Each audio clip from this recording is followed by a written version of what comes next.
Welcome to the Dr. Bill Black Auditorium at the Glenrose. This has been a learning space for about 5 decades. Patients and families, our community partners and our academic partners all use this space, and we're really proud with some of the renovations that we've been able to achieve.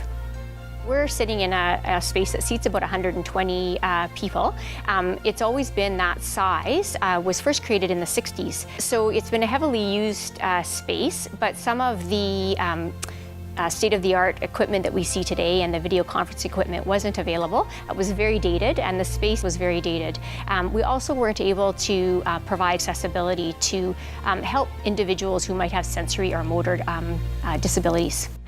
And we had an advisory group of about 12 to 15 people. The feedback that we had from all of the different users really helped us to address some of the universal design and barrier-free design elements that we really wanted to see in an inclusive space like this. People in wheelchairs, either a power or a manual chair, can access the stage using a ramp that goes right onto the stage.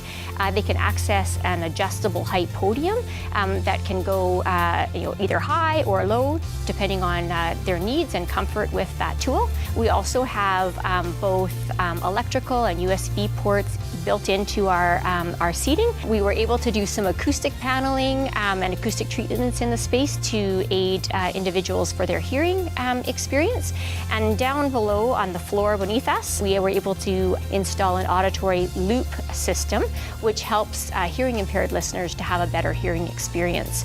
And so this renovation has really allowed us, and hopefully for decades to come, has really allowed us to open our doors to many more people can use this space and really benefit from the technology that's in here.